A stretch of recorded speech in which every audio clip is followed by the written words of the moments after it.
أعوذ بالله من الشيطان الرجيم. بسم الله الرحمن الرحيم. إن الحمد لله نحمده ونستعينه ونستغفره ونؤمن به ونتوكل عليه ونعوذ بالله من شرور أنفسنا ومن سيئات أعمالنا. من يهده الله فلا مضل له ومن يضلل فلا هادي له، وأشهد أن لا إله إلا الله وأن محمدا عبده ورسوله صلى الله عليه وسلم. سپاره چهارم باقی مانده آیات سوره آل عمران است. دوستای عزیز، ما و شما در سوره آل عمران موضوع اساسیش گفتیم که در این موضوع در سوره آل عمران الله متعال برای ما و شما میگه که اثبت فی هذا المنهج، یعنی همین منهجی که برای تو تعیین شده هست و ایره در سپاره دوم و تا ختم سپاره سوره بقره همون منهجی که برای تو تعیین شد برای نظام الله در زمین الله، در این ثابت قدم باش. ما و شما خواندیم که یکی به خاطر ثابت قدمی دو قسم مشکلات هست، یکی مشکلات خارجی هست و یکی مشکلات داخلی هست و انسان مسلمان باید در مقابل این مشکل ثابت قدم باشه. و مشکلات خارجی را در بحث اولش رد شبهات نصرانیا بود، خطاب منصفانه اهل کتاب بود و عوامل ثابت قدمی بود که ما و شما در عوامل ثابت قدمی 4 عاملش خواندیم که عامل پنجمیش انفاق بهترین مال است. اعوذ بالله من الشیطان الرجیم. بسم الله الرحمن الرحیم. لن تنالوا البر حتى تنفقوا مما تحبون وما تنفقوا من شيء فإن الله به علیم. در عامل پنجمه که انسان ثابت قدم باقی میمانه، این انفاق بهترین مال هست. انسان بهترین مال خود به خاطر رضایت الله و چیزی را که زیاد خوش داره او را کوشش کنه که در راه الله سبحانه و تعالی انفاق بکنه. الله متعال میگه لن تنالوا البر، هرگز شما به نیکی نمیرسین حتی تا زمانی که تنفقوا نفقه بکنین مما تحبون، از آنچه که شما دوست دارین، و ما تنفقوا من شیء، و هر چیز را که شما نفقه میکنین فإن الله به علیم، الله سبحانه و تعالی به او بسیار عالم هست. و عامل ششمی که است احتیاط در تهمت زدن به پیغمبرها. انسان مؤمن احتیاط بکنه. علامه واحدی میگه که فلما ادعى النبی صلی الله علیه و سلم، میگه وقتی که نبی صلی الله علیه و سلم ادعا کرد که انه علی الدین ابراهیم علیه السلام، که او به دین ابراهیم علیه السلام، قالت اليهود، یهود گفتن کیف و انت تأکل لحوم الابل و البانها، گفتن تو چه قسم ای رسول الله صلی الله علیه و سلم، تو چه قسم ادعا میکنی که تو از پیروای ابراهیم علیه السلام هستی و گوشت شتر و شیر شترها را استفاده میکنی؟ فقال النبی صلی الله علیه و سلم کان ذلك حلالا لابراهیم علیه السلام، این خبر ابراهیم علیه السلام حلال بود. این از شما از کجا پیدا کردن که برای ابراهیم علیه السلام حرام بود؟ فادعت اليهود، یهودیا ادعا کردن ان ذلك كان حراما عليه، ای بالایش حرام بود. فانزل الله تعالی تکذیبا لهم، الله برای تکذیب ایشان ای آیت نازل کرد و بین ان ابتداء هذا التحریم لم يكن في التورات. میگه ابتداء ای تحریم یعنی حرام بودن گوشت شتر و یا شیر از او در تورات ای حرام اولا نبود، انما کان قبل نزولها، ای قبل نزول از او. و ای امی آیت شریف است که کل طعام کان حلا لبنی اسرائیل، تمام طعام ها حلال بود برای بنی اسرائیل الا ما حرم اسرائیل علی نفسه، یعنی بعضی مگر چیزی را که خود اسرائیل یعنی لقب یعقوب علیه السلام بود، یعنی مگر که یعقوب علیه السلام سر خود ایره حرام کرده بود. قل فأتوا بالتورات، درشان بگو که بیارین توراته، فتلوها، شما را تلاوت بکنین که شما راست میگین یا دروغ میگین، کنتم صادقین، اگر شما راستگویا هستین. فمن افترى علی الله الكذب، پس هر کسی که به الله تکذیب بکنه یا بالای الله دروغ افترا بکنه، فاولئک هم الظالمون، یقینا که اینا در جمله ظالم هستند. عامل هفتمی متابعت از ملت ابراهیمی هست. ملت ابراهیمی، قل صدق الله، بگو الله راست گفته، فاتبعوا ملت ابراهیم حنیفه، پس شما متابعت بکنین از ملت ابراهیم علیه السلام که این ملت حنیف و پاک است و ما کان من المشرکین، یعنی ملت ابراهیم علیه السلام ملت توحیدی هست. چرا؟ چون ابراهیم علیه السلام ای واقعا موحد بود و توحید در مناطق مختلف نشر کرد. و ما کان من المشرکین، و ای از مشرکین نبود. پس انسان اگر میخواد که ثابت قدم باشه با مو ملت ابراهیم علیه السلام، شما آیات قرآنی را درباره ابراهیم علیه السلام بخوانین، باز بعد از او شما میفهمین. عامل هشتمی توجه به بیت الله و عدم تأثر به شبهات معاندین. انسان مؤمن باید همو حکم الله سبحانه و تعالی را که بیت الله شریف رو آوردن است به او حکم الله سبحانه و تعالی تسلیم باشه و متأثر به سخنای یهود و نصارا نشن، چون اونها ادعا میکردن که نه، از کعبه شریف کده، یعنی بیت المقدس قبلا جور شده و این مقامش بیشتر است. الله متعال میگه که ان اول بیت وضع للناس، اولین خانه که من حیث قبله، اولین خانه که برای عبادت و اطاعت الله برای مردم گذاشته شده، للذی ببکه مبارکا، این امو خانه هست که در مکه هست. بکه هم یکی از نامهای مکه هست، مبارکن که مبارک است و هدی للعالمین، و جای هدایت است برای عالمیان. فیه، دمی خانه آیات بینات، علامات بسیار آشکارا هست. مقام ابراهیم، در اینجا مقام ابراهیم علیه السلام هم است. و من دخله کان آمنا، هر کسی که در این خانه داخل شود این امنیت می داشته باشه، یعنی در امن می باشه. ولله علی الناس، و برای الله هست بالای مردما، حج البیت، حج کردن بیت الله شریف، حج کعبه شریف فرض است. من استطاع الیه السبیل، کسی که به طرف سو استطاعت داشته باشه و رفتن بتانه. و من کفر، و هر کسی که کافر شد به حج بیت الله، فان الله غنی عن العالمین، که گفت من بیت الله را قبول ندارم و به او حج نمیکنم، پس الله غنی است از عالمیان. یعنی اگر کسی انکار میکنه، چون انکار شعائر الله را کرده و فرض الله را کرده، ای کافر میشه. و ای حج بیت الله، حج یعنی کس از حج انکار بکنه ای کافر میشه، به خاطر ازی که ای خو همین حج و ای که حج در بیت الله شریف است، ای کس انکار بکنه ای کافر میشه. عامل نهمی دانستن اسباب کفر بنی اسرائیل. ما باید بفهمیم که اگر میخوایم استقامت داشته باشیم، بفهمیم که اینا چرا کافر شدن. قل یا اهل الكتاب لم تکفرون بآیات الله، چرا شما کافر میشین به آیات الله؟ والله شهید علی ما تعملون، الله شاهد است بر آن چیزی که شما عمل میکنین. یا اول اینا کافر میشن به آیات الله.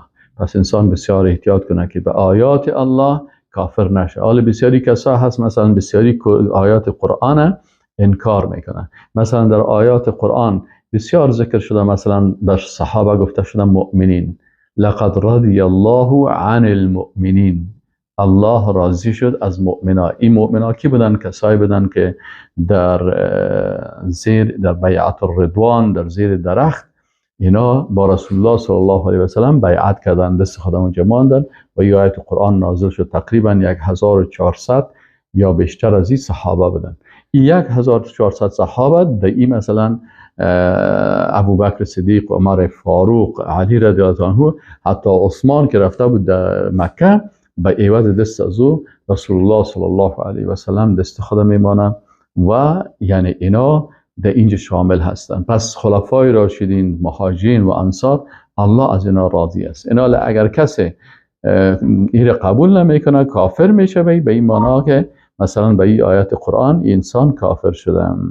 قل یا اهل الكتاب، بگوی اهل کتاب، لما تصدون عن سبیل الله، چرا مانع میشین، شما مانع سبیل الله میشین، من کسی را که آمن ایمان آورده است، تبغونها عوجا، شما میخواین که بر از اینا کج نشان بتین، و انتم شهدا، در حالی که شما شاهده هستین، و ما الله بغافل عما تعملون، و الله بیخبر نیست از آنچه که شما عمل میکنین.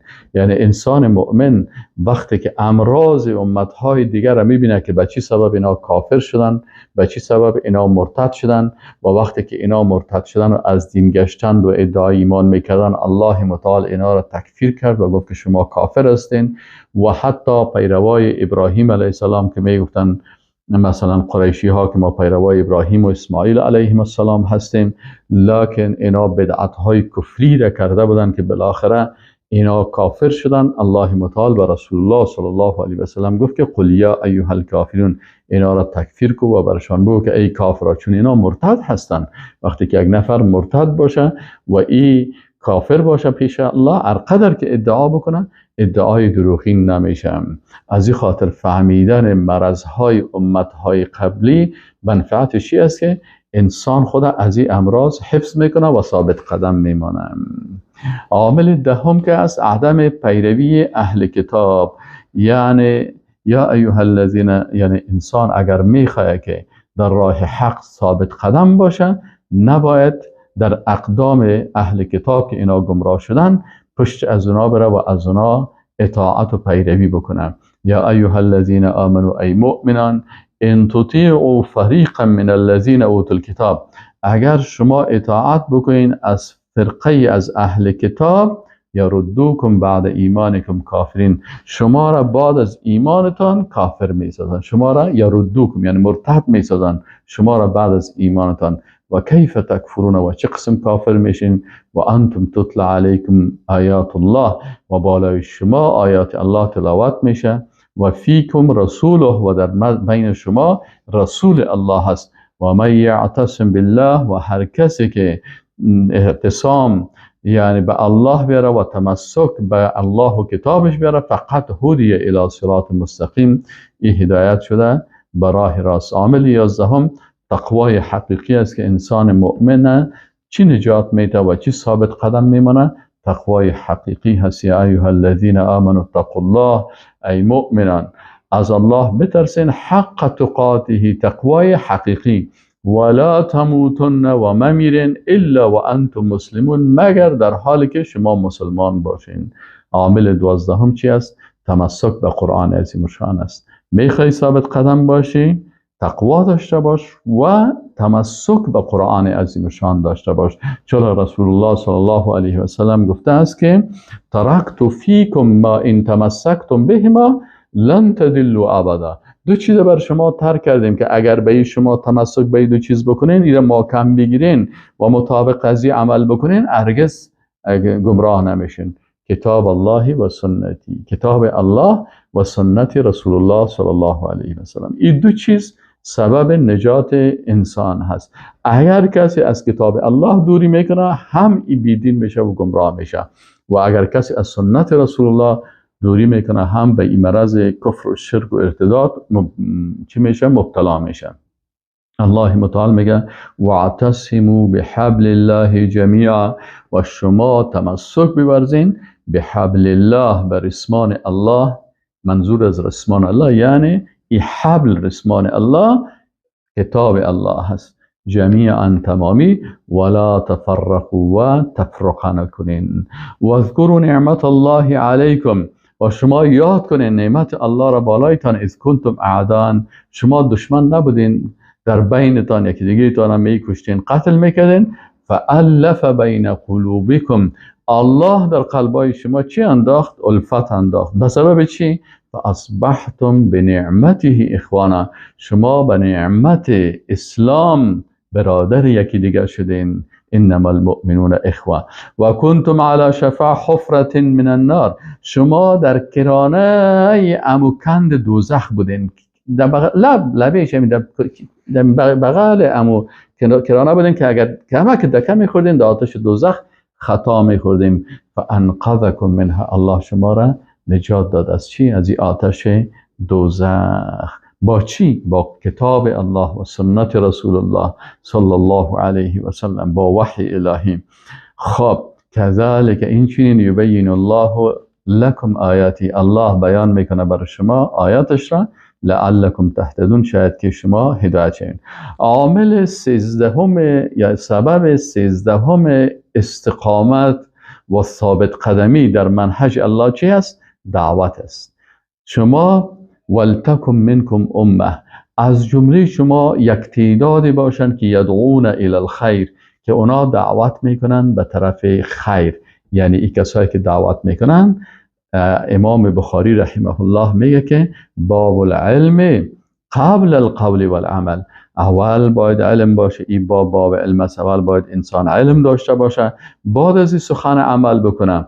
این کسایی که دعوت میکنن باید خودشان توحید، عقیده توحیدی رو درست بفهمه.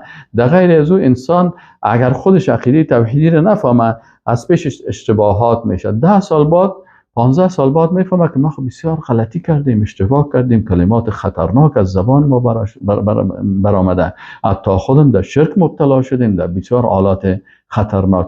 از این خاطر الله متعال میگه ولتکن منکم امه یدعون الی الخیر، یک تعدادی از بین شما، یک امت، یک گروه باشند که اونا عقیده توحیدی درست فهمیدن، اسلام درست فهمیدن، خودشان یدعون الی الخیر، دعوت به طرف خیر میکنن، و یأمرون بالمعروف، و امر میکنن به معروف و نیکی ها، و ینهون عن المنکر، و نهی میکنن از منکر، و اولئک هم المفلحون، اینیا کامیاب هستند. متاسفانه بعضی کسایی هستند که به نام دعوتگر و داعی دعوت میکنن، لکن چون عقیده توحیدی درست نمیفهمند، خود زامت نمیتن، تحقیق نمیکنن، بسیاری چیزا رو نمیفهمه که یکی اگر از پیشش پرسان کنی، برش بگوی که امیر ارکان لا اله الا الله را بگو، ارکان لا اله الا الله را بگو که یک رکنش است. خب خدا عالم و دانشمند فهمیده و فیلسوف میگیره، اما ارکان لا اله الا الله را نمیفهمه که رکن اولش چی است. رکن اولش چی است؟ که باید معبودان باطل نفی بکنی و معبودان باطل عبادت نکنی. مثل که ابراهیم علیه السلام برای قوم خود چی گفت؟ لقد کان لکم فی ابراهیم والذین معه اسوه اذ قالوا لقومهم إنا براء منكم ومما تعبدون من دون الله، ما براءت خدا از این بت‌هایی که شما عبادت میکنین، از این ما براءت خدا اعلان میکنیم، از هر چیزی که شما این را عبادت میکنین، از این بت‌هایی که ساختین در اینجا ماندین، انال این معبودان باطل، انسان باید اظهار براءت بکنن و به می شکل از طواغیت باید چی کنن؟ به طواغیت کافر شود. فمن یکفر بالطاغوت و یؤمن بالله، این جزء چی است؟ مربوط به کلمه لا اله الا الله هست. چرا؟ اول در کلمه طیبه معبودان باطل نفی میکنی، دوم در کلمه طیبه طواغیت نفی میکنی و باز اقسام طواغیت هم بیان میشه که کدام طاغوت نفی بکنیم. آیا طاغوتی که قانون میگذارن، یا طاغوتی که مردم به عبادت خود دعوت میکنن، یا طاغوتی که مثلا برای طاغوت‌های دیگه خدمتگار است و به نفع از اونا سخن میگه و به نفع از اونا فتوا میدن. در این آیت هر سهش داخل میشه که فمن یکفر بالطاغوت، یعنی کسی که کافر شد به طاغوت معبود و به طاغوت المتبوع و به طاغوت المطاع، فقد استمسک بالعروة الوثقی، اینی تمسک به عروه وثقا کرده. واقعا این مسلمان است. پس اینا بعضی کسا مشکلشان در چی است؟ جنجالشان در چی است؟ مشکلش در این است که این طاغوت درست نمیشناسه، یا مثلا مشکلش در چی است؟ مثلا این حداقل ابواب فقها را که فقهای حنفی و مالکی و شافعی و حنبلی رضی الله عنهم و دیگه فقهایی که اینا هستن، اینال اگر این کتاب های فقها را بخوانند که این فقها در باب مرتد چی گفته، باز میفهمه که ایمان انسان نقص میشه و ایمان مثلا مشکنه و انسان در بسیاری حالات مرتد میشه. کسی که عمل کفری میکنه، کسی که قول کفری میکنه، کسی که شرک میکنه، کسی که اعراض از کلام الله میکنه، کسی که مثلا استهزاء به شعائر الله میکنه، کسی که بغض و کراهیت به شریعت به شعائر الله داشته باشه، کسی که مثلا تولا و دوستی با دشمنای الله میکنه، دفاع از کفار میکنه. اینی تقریبا بسیار نواقص ایمان است. یکی از علما 300 ناقص ایمان علما بعضیا ذکر میکنن و بعضیا خلاصهش میگه 10 ناقص است. حداقل همین 10 ناقص خود درست بفهم، بازو بر مردم دعوت بده و باز بعد از اون گپ بزن. حداقل بسیاری وقتا میشه که بسیاری کسا به اساس دعوت غلطش که خودش نمیفهمه، باب العلم قبل القول والعمل ای باب نخوانده و این آیات قرآن درست نفهمیده که فعلم اول علم حاصل بکو انه لا اله الا الله. حداقل امی لا اله الا الله را ارکان و شروطش خود درست یاد بگی، باز دعوت بکن. در اینجا هست که ای خود امی شخص با وجود از اینکه بسیار اخلاص می داشته باشه سبب گمراهی دیگران میشه. پس دوستای عزیز، وقتی که میخواین دعوت بکنین اول خود 100% باید انسان ارکان و شروط لا اله الا الله را یاد داشته باشه. وقتی که یاد داشتی از خود پرسان کن که خودت به این مرض مبتلا نیستی. اگر خودت مبتلا نبودی بعد از دعوت دیگران را شروع بکن. الله متعال ای عامل چی است؟ عامل چی است؟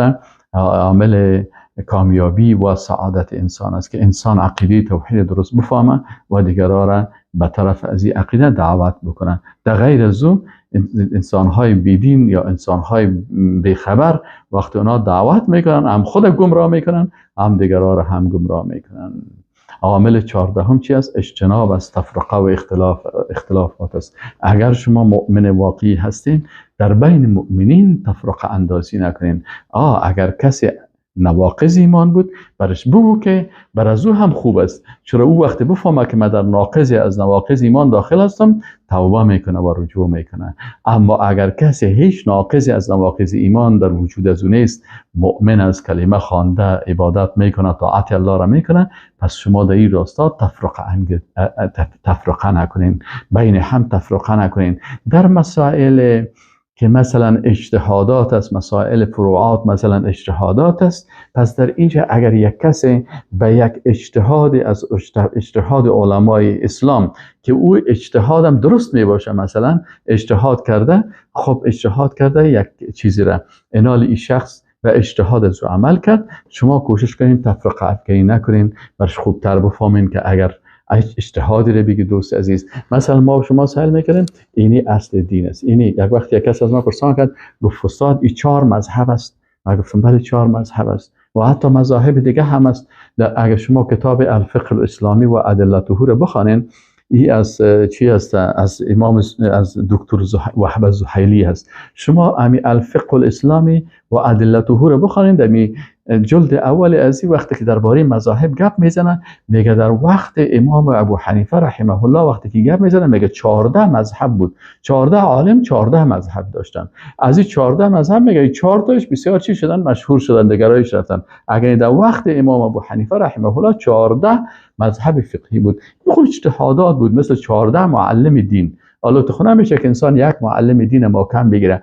پس این دوست من گفت همین چطور است؟ گفت استاد شما این مذهب شافعی یا مالکی یا حنبلی یا حنفی این کدام از یا پنجمی از مثلا کدام مذهب دیگه باشن ظاهری، شما این کدام از این مذهبا را میگیرین؟ ما گفتیم ما کل از اینا را میگیریم. چه قسم کل از اینا میگیریم؟ گفتم اصل از این مذاهب که است اینی سعی شما فکر کنید این 4 مذهب شد. ایران بگید ظاهری هم یک مذهب است، بگید ایران به مثلا میشن چی میشن؟ حنفی، شافعی، مالکی، حنبلی، سلفی. برو غیر به نظر تو این 5 تا. خب حالا تو کدام از اینا میگیریم؟ من اینی رو میگیرم. اصل ریشه از اینایی است. اینجا مثل چشمه آب است. این چشمه آب وقتی که از بالا آب آمد اینجا هست قرآن و سنت هست. از این مثلا حنفی هم گرفت، شافعی هم گرفت، مالکی هم گرفت، حنبلی هم گرفت، سلفی هم گرفت. اینجا 5 تا نل هست. اینا از این نل ها که تو استفاده میکنی کدام نلش مثلا میشه در یکی بعضی احادیث نباشه، بعضی از اینجا آب نامده باشه، در بعضیش مثلا اختلافات فقها در چی بودن؟ در این بوده که مثلا برای یک فقیه یا یک حدیث صحیح نرسیده اجتهاد کردن، یا حدیث نرسیده یا حدیث رسیدش. این درسایی است که حتی در ماستری و دکترا در فقه علما ایره میخوان، اسباب اختلاف فقها را میکنن. این فقیه با این فقیه چرا اختلاف کردن؟ به خاطر ازی که بر از این فقیه مثلا حدیث نرسیده، به این فقیه حدیث دیگه این اجتهاد کرده، پس آن وقت به دیگه فقها حدیث رسیده، این باز گفتن که نیک قبل از این وضو میکنیم حدیث صحیح رسول الله صلی الله علیه و سلم میگیریم. به این عالم دیگه مثلا قول رسیده، حدیث رسیده، لکن حدیث صحیح برش سندش تکمیل نبوده، در سند ازی شک داشته، برش ضعیف یا با سند ضعیف آمده. این علمای دیگه وقتی که دیدن که نه این حدیث خود این مسئله یک حدیث نیست، چندین حدیث دیگه هست که او حدیث صحیح است، بالاخره این عالم ایره گرفته. حال ما مثلا وقتی که بیم ایره بگیریم از کل از این علما از احادیثشان، چرا اصل منبع قرآن و سنت هست و این از قرآن و سنت وقتی که ما میگیریم این خو یک جاهل نمیگیره، طبعا علمیت می داشته باشه، میفهمه مثلا اقوال حنفی، شافعی، مالکی، حنبلی. ما در بین ازی باز علما مثلا وقتی ما یک وقت تفسیر آیات احکام میخواندیم در پوانتون، در تفسیر آیات احکام علامه صابونی هست، این آیات احکام وقتی که تشریح میکنن باز این خودش هم عالم هست، به درجه اجتهاد رسیدن، این چی میکنه؟ باز قول احناف هم رو میاره، قول شافعی رو میاره، مالکی رو میاره، حنبلی رو میاره، کل از اقوال ما قبول داریم، کل از رو قبول داریم. و باز بعد از این وقتی که استاد درس میده برای شاگردای خود میگه که دوستای عزیز، علمای بزرگ بزرگان احناف تو میگن در این مسئله، بزرگان شافعی تو میگن، بزرگان حنفی تو میگن، بزرگان مالکی تو میگن، بزرگان حنبلی تو میگن. الله از کل از اینا راضی باشن، با کل از اینا ما احترام داریم. ولی امی عالمی که به درجه اجتهاد رسیده باز میگه که در اینی مسئله اجتهاد احناف قوی‌تر است نسبت به اجتهاد شافعی. در این مسئله دیگه اجتهاد حنابله از امام احمد ابن حنبل قوی‌تر است، به خاطر که حدیث صحیح از این دلیلش قوی‌تر است نسبت به اجتهاد مثلا مالکی ها. و به این شکل شاگرد خدا چه قسم تربیه میکنن؟ شاگرد تربیه میشه با اخلاق بسیار خوب با تمام علما، کل علما را دوست می داشته باشه، کل مجتهدین دوست می داشته باشه و اصل پیرو قرآن و سنت است و قول هر کدام از اینا که به قرآن و سنت نزدیکتر است و ایرا علما گفتن به او عمل میکنه. حالا علامه صابونی وقتی که تفسیر آیات احکام درس میاد ما میفهمیم که ماشاءالله نباید انسان تعصب به یک مذهب بکنه، بلکه باید کل مذاهب به احترام داشته باشه، قبول داشته باشه و پیشش امی قاعده باشه که قول هر کدام از اینا به قرآن و سنت قوی تر بود دلیلش، اما دلیل قوی از این میگیره. اینی هست منهج درست و روش درست است که رسول الله صلی الله علیه و سلم گفته که ترکت فیکم ما ان تمسکتم بهما، کتاب الله و سنت، کتاب و سنت اصل هستند. اینال هر اجتهاد که است آل مثلا چیز است ماشاءالله وسایل امکانات است. انسان وقتی که یک عالم یک گپی را میگه فورا مراجعه انسان میکنه. ما میبینیم بسیاری وقتا از زبان ما مثلا ما بخیزم بگم که مردم ما اینه در مدرسه دارالعلوم 14 خواندیم و مثلا در لیبیا درس خوانیم، لیسانس ما در کلیت و دعوت الاسلامیه خواندیم و در اونجا مثلا ما لیسانس خود در دعوت اسلامی گرفتیم و لیسانس همچنان در لغت عربی هم دارم، 2 لیسانس دارم. بعضی آمدیم 2 ماستری گرفتیم، یک ماستری در شرعیات گرفتیم، در فقه و قانون گرفتیم، فقه و قانون و شریعت ماستری دیگر مثلا ما در لیبیا گرفتم اگر چون نیم کلمان. اینال باز میگیم که چی هستن؟ نمیشه که باز ما بگیم ولی ما اینی قول گفتم گپ مدرسه است. بعضی اوقات یک جوان برای من میگه که استاد در اینی درستان شما اینی روایت گفتین، امی روایت شما ضعیف هست، اما عالم دیگه گفته از او روایتش قوی هست، چرا که اینی حدیث صحیح در این راستا گفته هست. ما و شما کل علما تمام امی مذاهب اربعه را که بخوانیم که با بسیار اخلاص اجتهاد کردن، باز میگن که اذا صح الحدیث فهو مذهبی. اگر حدیث صحیح یافتین و از ما اجتهاد است، اجتهاد ما خو اجتهاد شخصی ما هست، ما خو معصوم نیستم و کل مجتهد که است یا مصیب می باشه یا مخطئ می باشه. مجتهد اگر خطا هم کرده او بر از او من اجتهد و اصاب فله اجران و من اجتهد و اخطا فله اجر واحد. او خو اجر خدا گرفت. حال مکلفیت ما چی هست؟ او خو برش امی حدیث صحیح نرسیده بود، او اجتهاد کرد و اجر خدا گرفت و بر ما قاعده هم گذاشت کل از اونا که اذا صح الحدیث، وقتی که حدیث صحیح پیدا کردیم مذهب ما هست. وقتی ما حدیث صحیح را پیدا کردیم تسلیم میشیم، میگیم آمنا و سلمنا، چون حدیث صحیح قول رسول الله صلی الله علیه و سلم و فعل رسول الله صلی الله علیه و سلم و تقریر رسول الله صلی الله علیه و سلم است.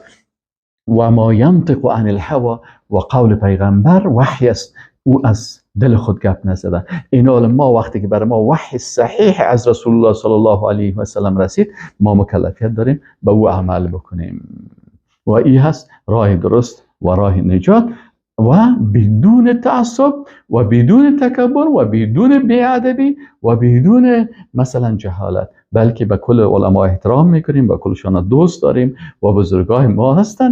درباره از اونا چی میگیم؟ ربنا اغفر لنا ولاخواننا الذين سبقونا بالایمان.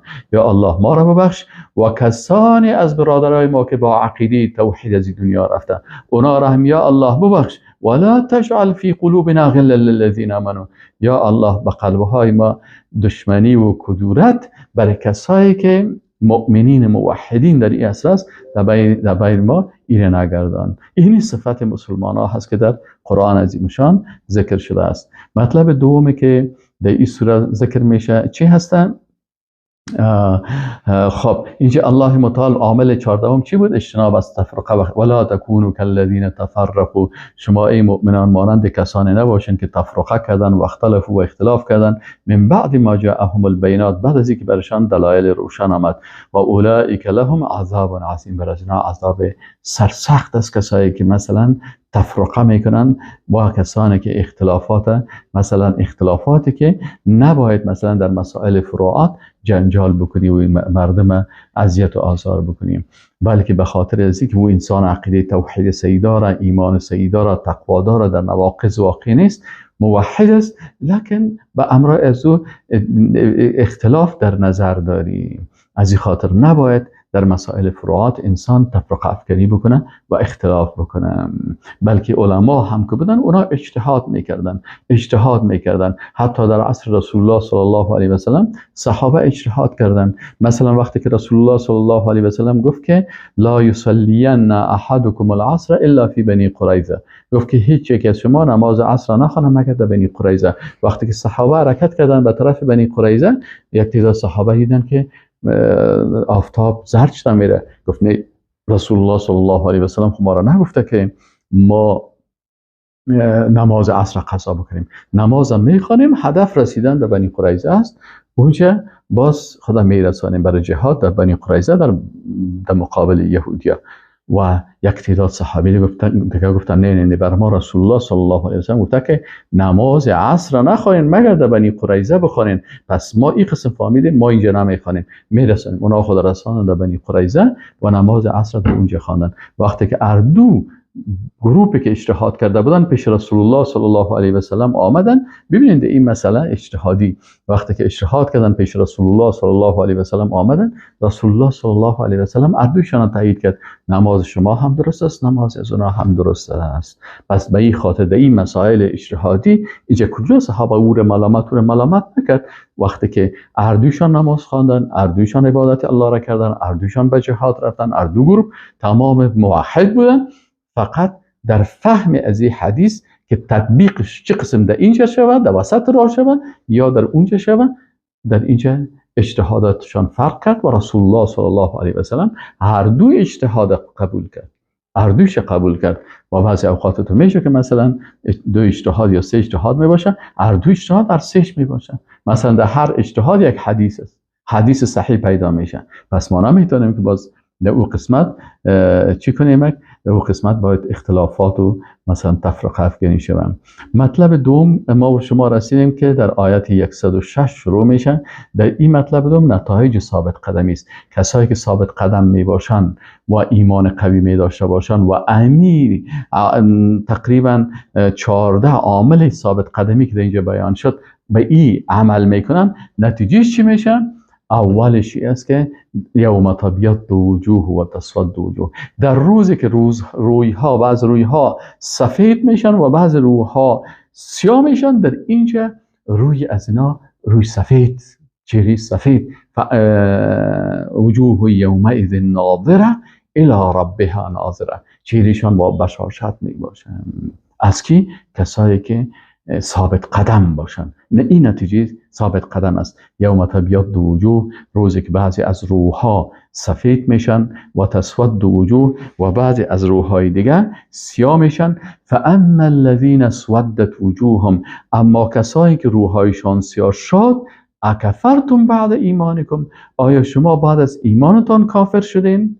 فذوقوا العذاب بما کنتم تکفرون، پس شما عذاب بچشین به سبب کافر شدنتان. و اما الذین ابیضت وجوههم، و کسانی که چهره هایشان با سفید میشه، ففی رحمت الله، اینا در رحمت الله میباشه که الله نصیب بکنه. هم فیها خالدون، اینا برای همیشه در رحمت الله سبحانه و تعالی میباشه. تلک آیات الله، ای آیات الله هست که نتلوه علیک بالحق، که ما تلاوت میکنیم بالای تو ای رسول الله صلی الله علیه و سلم به حق. و ما الله یرید ظلما للعالمین، الله بر عالمیان و مخلوقات اراده ظلم نکرده است. ولله ما فی السماوات و ما فی الارض، و مخصوص الله هست آنچه در آسمان ها و در زمین است. و الی الله ترجع الامور، و به طرف الله امور رجوع میکنن. دومی نتیجه چی هست؟ داخل شدن در خیر امت. وقتی انسان ثابت قدم بود و احکام الله را تطبیق کرد، این باز در خیر امت داخل میشه، بهترین امت میباشد و امت رسول الله صلی الله علیه و سلم میباشد. امتی که اینا برای دیگرها و در خدمت دیگرها هستند. کنتم خیر امت، شما بهترین امت هستین. بهترین امت کدام امتی؟ که اخرجت للناس، برای خود کار نمیکنه، برای مردم کار میکنه، میره در صف جهاد، خون خود میریزانه، خود قربان میکنه به خاطر از اینکه مردم در زیر بیرق اسلام زندگی بکنه. تأمرون بالمعروف، شما مردم به نیکی امر میکنین. و تنهون عن المنکر، و مردم از منکرات منع میکنین. و تؤمنون بالله، و شما خودتان به الله ایمان دارین. ولو آمن اهل الكتاب، اگر امی اهل کتاب وفد نجران اینا هم امی قسم ایمان بیارد، لکان خیر لهم، این برشان بهتر است. منهم المؤمنون، یک تعدادشان مؤمن هستن، قبول میکنن، مثل عبدالله ابن سلام که این یهودی بود، آمد و مسلمان شد و کلمه خواند. و اکثرهم الفاسقون، لکن اکثریت از اینا فاسقان هستند. سوم نتیجه پیروزی بر دشمنان این هست که اگر شما ثابت قدم باشین، بر پیروز به دشمنان الله نصرت نصیبتان میکنن و اونا بر شما ضرر رسانده نمیتونن. شاید بعض اذیت‌های زبانی و بعض دشنام و بدگویی و بعضی چیزا بکنن، لا یضروکم، اونا بر شما ضرر رسانده نمیتونن. چرا؟ ان الله یدافع عن الذین آمنوا، الله از مؤمنین واقعی دفاع میکنه.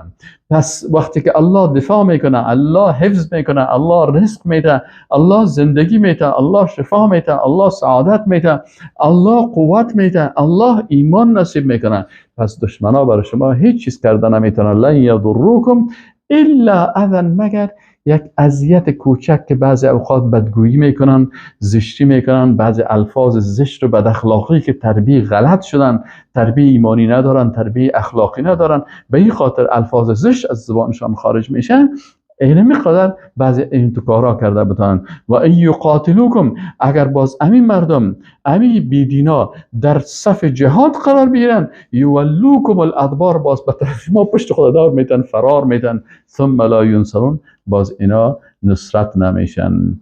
مطلب سومی بعضی احکام هست که مربوط دشمنای خارجی میشه که آل امی دشمنای خارجی در این مسائل کلش بیان شد.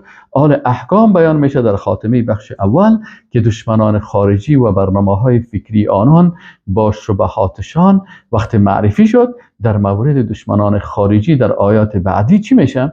احکام بیان میشه برای مؤمنان تا که مؤمنین موحد متوجه از این احکام باشند. حکم اول چی است؟ اهل کتاب به خصوص یهودیان یا جنایتکارای بسیار بزرگ هستند. و همین خاطر الله متعال میگه ضربت علیهم الذله، بالای از اینا ذلت زده شدن، اینا بسیار ذلیل هستند.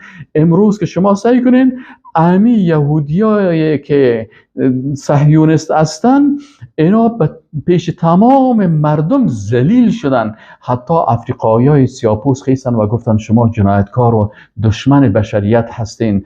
تمام مردم حتی در اروپا و امریکا وقتی که حکومت‌های ظالم از اینا دفاع کردن، لکن مردم بسیاری کسایی که مثلا حتی مسلمان هم نیستن اینا را میگن که اینا بسیار ذلیل هستن و مسلمان ها میفهمن که اینا چقدر ذلیل هستن، چقدر قاتل هستن، چقدر جنایتکار هستن، چقدر دشمن بشریت هستن.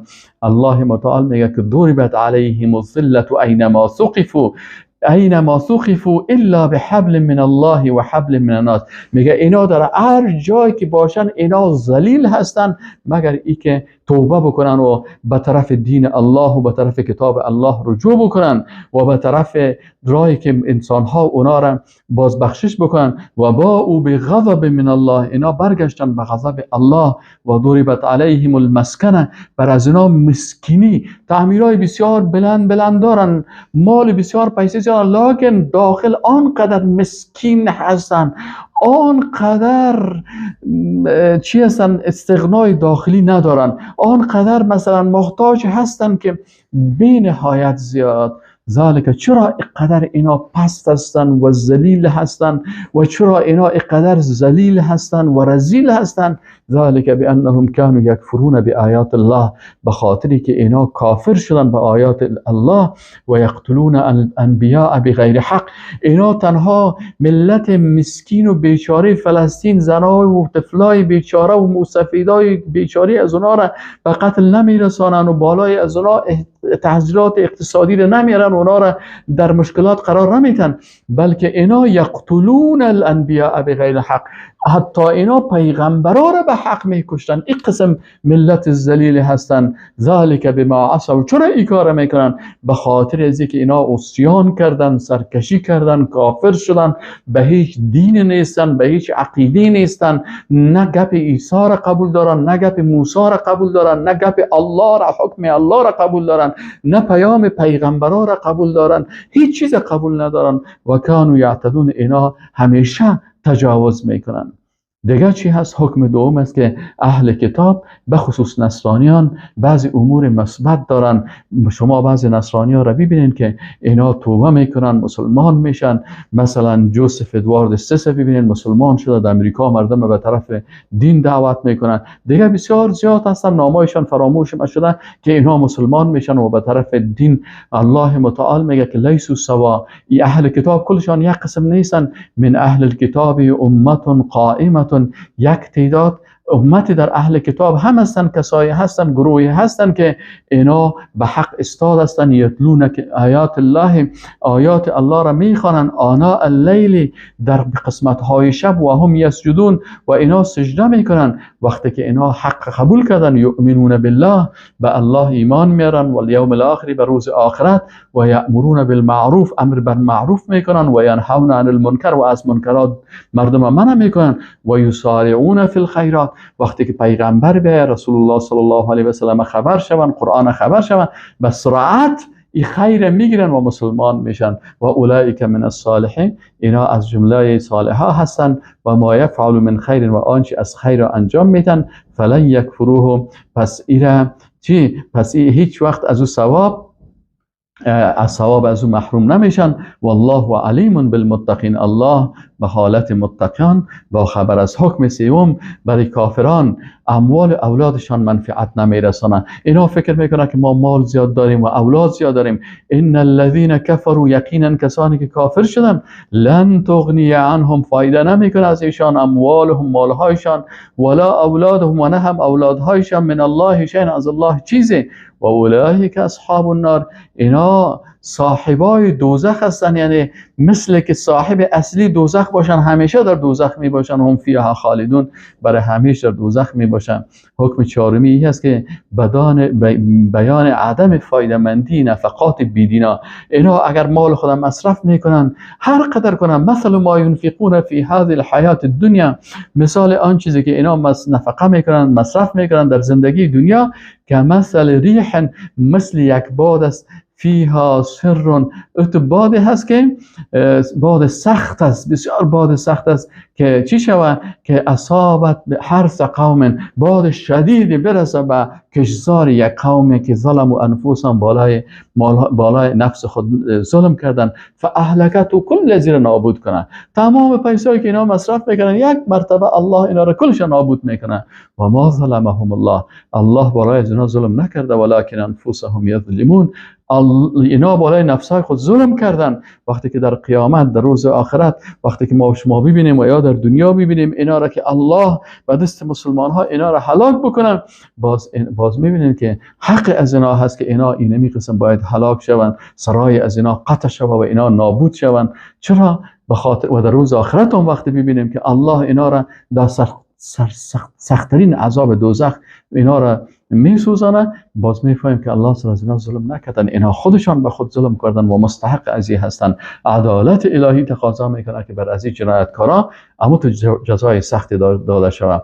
حکم پنجم، منع از یاور قرار دادن بیدینا. یعنی مسلمانان، شما یاورتان، دوستتان، همرازتان کافرها را نگیرین. عبدالله ابن عباس رضی الله عنهما میگه کان رجال من المسلمین، میگه یک تعداد از مسلمان ها بودن، یواصلون رجال من الیهود، با یک تعداد از یهودی ها چی میکردن؟ ارتباطات داشتن. لما کان بینهم من الجوار والحلف فی الجاهلیه، به خاطر که در جاهلیت بین از اینا مثلا روابط بود و بین هم یکی ارتباطات داشتن، همسایه ها بودن. فانزل الله عز وجل فیهم، پس الله برای این مسلمان ها، برای از اینا مسلمان ها الله پیام حکم نازل کرد، ینهاهم عن مباطنتهم، از اینکه اینا را بطانیه خود بگیرن. بطانه یعنی همراز و دوست و مشاور و همکار اینا بگیرن.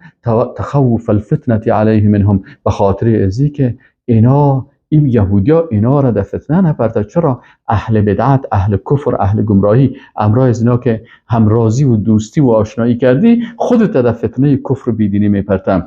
یا ایها الذین آمنوا، ای مؤمنان، لا تتخذوا بطانة من دونکم، ای مؤمنان شما محرم راز خود نگیرین بغیر از مؤمنین، بغیر از خودتان مؤمنین و موحدین، اینا را همرازتان یا محرم رازتان، محرم اسرارتان نگیرین. لا یعلونکم خبالا، از هیچ زشتی در قسمت شما اینا دریغ نمی کنن. ودو اینا آرزو میکنن، ما عنتم، آن چیزی که شما را در معانات و سختی بیاندازه. قد بدت البغضاء من افواههم، در زبانشان دشمنیشان معلوم میشن که با زبان خود چی الفاظ در مقابل شما استعمال میکنن. و ما تخفی صدورهم اکبر، این بدعتکارای بیدینه که دین الله را تغییر میتن، شریعت الله را تغییر میتن، حکم الله را تغییر میتن، در کفر مبتلا میشن، در شرک و بدعت کفری داخل میشن. زبانشان را ببینن که چی میگن. و ما تخفی صدورهم اکبر، آنچه که در قلبایشان هست بغض و کینه، این بزرگتر است. قد بینا لکم الآیات، الله متعال میگم بر شما بیان کردیم با قدرت خود دلایل و آیات را، این کنتم تعقلون، اگر شما عقل داشته باشین از عقلتان کار بگیرین. ششم، بیدینا قلباً دشمنی و غیظ با شما داره. ها انتم، ای مؤمنان، شما کسایی هستین، اولای کسایی هستین که شما تحبونهم، به امرای زنا محبت میکنین، ولا یحبونکم، اونا با شما محبت نمیکنن، شما فریب میخورین که با امرای زنا محبت میکنین. و تؤمنون بالکتاب کله، شما مؤمنین به تمام کتاب هستین، زبور، تورات، انجیل، قرآن قرآن، صحائف، کلش قبول دارین، لکن اونها قبول ندارن، اونها نمیکنن قبول. و اذا لقوکم، وقتی که امرای شما ملاقات کنن، قالوا، باز منافقت میگن که آمنا، ایمان آوردیم.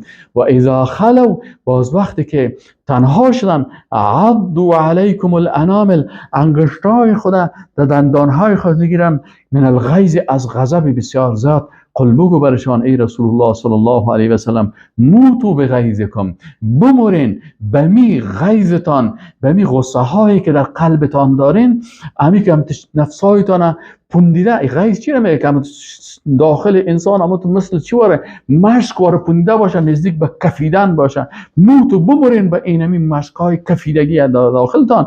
ان الله علیم بذات الصدور، الله بسیار عالم است با آنچه که در صدرهایتان است. هفتمی علامت چی است؟ بیدینان به خوشی مؤمنا خفه میشن و به غمشان خوشحال میشن. ان تمسسکم حسنه تسؤهم، اگر به شما یک حسنه برسه، خوبی برسه، تسؤهم، اونا را خفه میسازه. و ان تصبکم سیئه، و اگر بر شما یک خروی، یک زخمی شوین یا مریض شوین یا درد برتان پیدا شوه، یفرحوا بها، به این بسیار خوشحال میشن. و ان تصبروا، اگر شما صبر بکنین، و تتقوا، و تقوا بکنین، لا یضرکم کیدهم شیئا، هیچ ضرر بر شما نمیرسانه مکر از اونها چیزی. ان الله بما تعملون محیط، الله و آنچه که اینا عمل میکنه بسیار محیط است، اینا را احاطه کرده هست. و السلام علیکم و رحمت الله و برکاته.